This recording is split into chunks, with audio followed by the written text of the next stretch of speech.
줄을 당겨볼게요. 빙산의 일각이라 그랬는데요. 하나하나 당길수록 뭐가 나오나 한번 보겠습니다. 예, 당겨볼까요? 여러분 처음 계약 펀드런지도 몰랐죠, 그렇죠? 투자 신탁이라 그랬잖아요. 사랑합니다, VIP 고객님, 저를 믿으시죠? 예, 정말 믿었습니다, 그렇죠? 예, 정말 믿었습니다. 믿었는데 그래서 뭐라 그랬습니까? 미국이 망하지 않으면 절대로 원금 100% 준다, 그랬죠, 그렇죠? 네. 예. 그리고 자 6개월 후에는 3% 확정금리입니다, 그랬잖아요. 네. 6개월 금리 후에면 3.8이 아니라 1.7이나 8이 되죠, 그렇죠? 왜 1년짜리 이자를 얘기합니까? 지들은 1년 수수료 다 받아 먹으면서 우리한테 6개월 주값에서 3.8%, 이것도 거짓말이죠, 그렇죠? 볼까요? 예.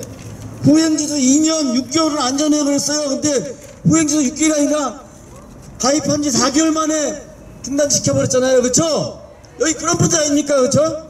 예. 사모펀드 쪼개기하고 자식들. 그 다음에 미국의 장하성 동생 펀드입니다. 네. 정책 시장 동생이 파는 겁니다. 이거 안전해요. 이거 좋은 겁니다. 그래서 팔았잖아요, 그렇죠? 네. 예. 그리고 볼까요? 잘못되면 국채은행이, 기업은행이 책임져 준대요. 예. 예. 국채은행이니까 책임져야죠, 그렇죠? 지금 왜 책임 안 집니까, 그렇죠? 예. 열받는데 우리 총무님이 밟아버리실까요?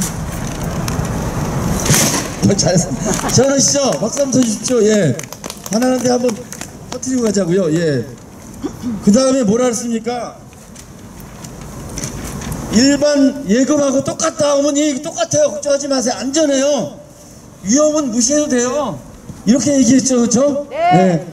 그렇게 가입해놓고 이 자식들이 뭐라 했습니까? 에이. 그래 열받네요. 예.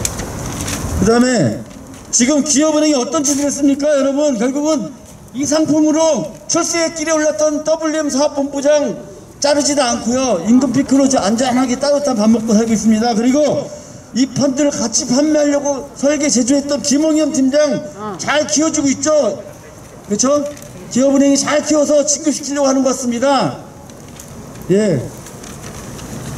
사업자금, 은퇴자금, 주택자금, 아들, 딸 다 돈인데 다 털어먹었고요, 그렇죠? 그리고 선순위 채권 구입하니까 걱정 마시라. 90%가 선순위 채권이고 후순위 10%가 있기 때문에 부실이 10% 나도 안전하다 그랬죠? 그런데 어떤 짓 했습니까? 이놈들 다 후순위 채권으로 갈아치웠잖아요, 미국에서, 그렇죠? 그런데 디스커버리는 그런 거 알려주지도 않았고 기업은행, 한투증권 후순위 채권으로 구입한 거 다 속여먹었습니다, 저희한테. 그래서 PB 새끼들 욕하기 미안한데 PB 새끼들이 내 돈 다 쏙 빼갔잖아요, 그렇죠? 예. 네. 고령자 그리고 여러분들 서류 다 조작하고 위조하고 대리서명하고 임의로 체크하고 그래서 적극 투자장 만들어서 공격 투자장 만들어서 가입시켜놓고, 그쵸? 이제 와서 어떻게 하겠습니까, 여러분? 네, 감사합니다. 예. 알고 보니까 저희는 펀드 돌려먹기 한 거 아니냐, 니네? 시리즈 펀드로 쪼개 판매하고, 그쵸? 그래서 다 했습니까? 안 했습니까, 여러분? 맞아. 했잖아요, 그쵸? 네. 그래 놓고 지금 윤종원이 뭐라 그랬습니까? 한투는 뭐라 그래요? 투자자 자기 책임의 원칙이라고 합니다. 여러분이 투자자였습니까? 여러분은 사기 피해자입니다, 그렇죠? 네. 우리는 사기 피해 당한 사람이 투자자가 아니었습니다. 네. 다른 거 할까요? 네. 그리고 지금 사기 펀드가 환매 중단한 이후에도 걱정 마세요. 시간 벌기만 하고 있었습니다. 그리고 저희가 나중에 확인해 보니까 엘리엇 강이라고 하는 미국의 DLG 글로벌의 이사한테 돈이 흘러 들어갔다라는 저희가 내부 고발도 받았죠? 네. 예, 갖고 있습니다. 너무 많은가요? 너무 많다. 네, 넘어갈게요. 예. 예. 윤종원 행장이 지난 6월 8일 날 여러분들에게 뭐라 그랬냐면요. 투자자 여러분이라 그랬어요. 투자자 여러분. 예. 투자자라 하면 분명히 말씀드리지만 이 상품이 어떻게 설계되었고 이 상품의 문제가 뭐고 이 상품은 몇 개월 후에 확실히 있을 것인지 처음부터 1등급 상품이라고 얘기하고 그 다음에 여러분이 자격이 되는지 안 되는지, 경험이 있는지 없는지 이거 다 얘기하고, 그래도 가입하실래요? 라고 물어봐서 가입했어야 투자자입니다. 그렇죠?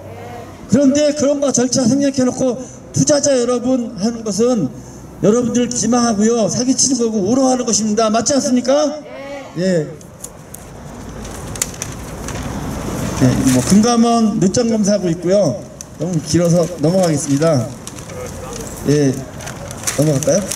그래서 저희가 화가 나는데 이참에 이제 넘어갈까요? 자, 자율배상 100% 돌려내라 사기꾼들아. 그래서 보니까 하나하나 보겠습니다. 기업은행이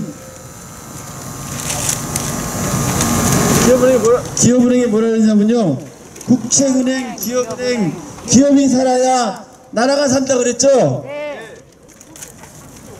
내려볼게요. 그래서 이 배심을, 속마음을 보니까 기업하고 우수 고객들 등쳐먹어야 은행하고 PB들이 산다라는 게 기업은행의 속마음이었다는 것입니다. 그 다음에 IBK 투자증권 서명기 대표, 증권은 은행하고 달라서 뭐라 그랬습니까 여러분? 많이 못 줘요. 40% 받고 먹고 떨어져. 이런 식으로 지금 대하고 있습니다 여러분들에게.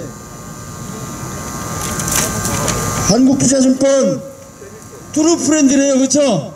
트루프렌드, 진실한 친구래. 그래놓고 사람 존중하겠다고 모토입니다. 캐치프레이즈인데, 디스커버리 사모펀드, 예, 옵티머스 처리해도 너무 바빠. 니들은 가라. 그냥 거들, 예? 기들려. 언제 줄지 얘기도 안 하고 있죠. 그죠? 예.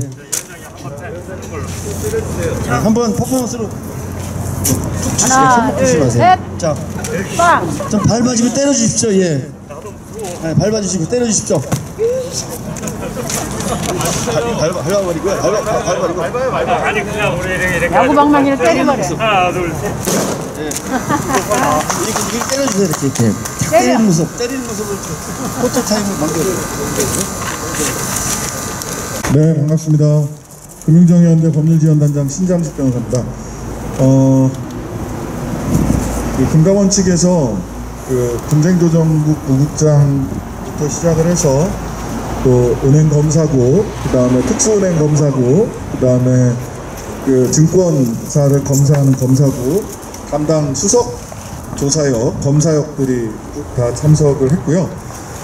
저희들이 요구는, 가장 중요한 요구는 검사 결과 빨리 내라라는 거였습니다.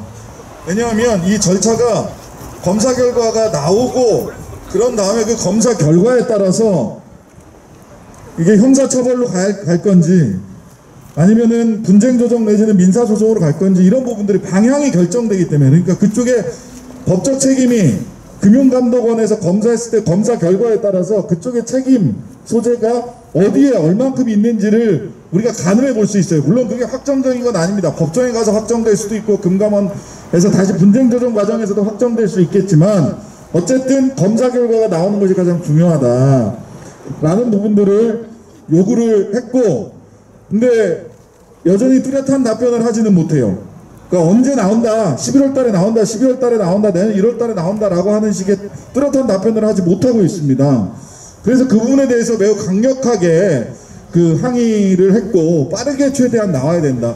얼마 전 정기국회 때도 11월, 늦어도 12월 달까지는 검사 결과를 내오겠다라고 이야기를 했었는데, 그런데 올해 안에도 장담을 못해요. 그러니까 국회에도 어찌 보면 물론 사정은 있을 수 있겠습니다만은 국회에도 사실은 허위 보고를 한 게 아니냐라는 생각이 들 정도로 검사 결과 확정을 못합니다. 근데 검사 결과를 언제 발표할지 확정은 뭐부터 하냐? 여론에서 많이 두드려 맞는 것부터 하는 겁니다. 라임 옵티머스 우선 한다는 거예요. 라임 옵티머스 우선 하고, 그 다음에 이제 또 시끄럽게 하고, 여론에서 국민들의 여론이 들끓는 데가 그 다음 순서가 될 것 같아요. 보건대.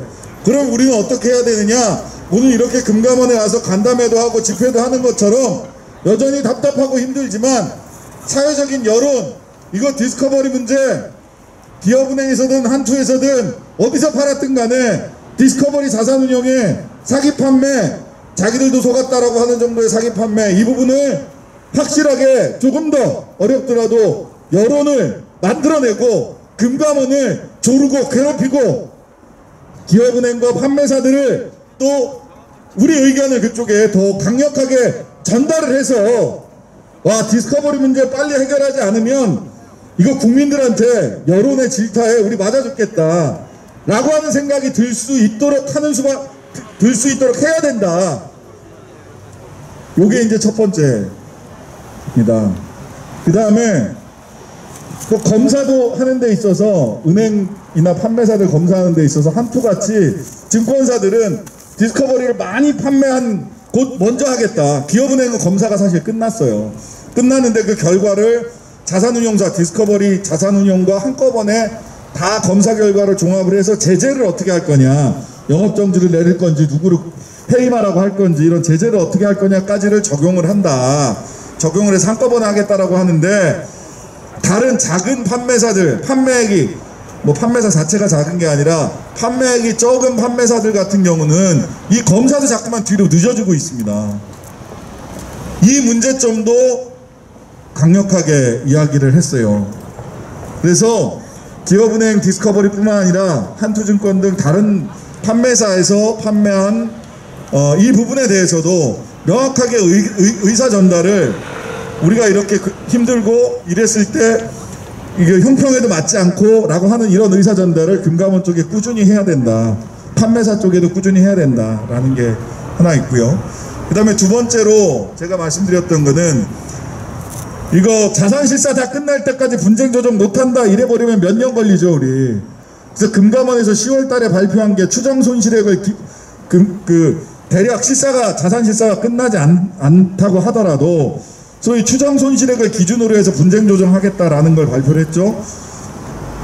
모두에게 적용되지는 않을 거라고 저는 처음부터 예상을 했어요. 왜냐하면 그게 너무 힘든 일이기 때문에.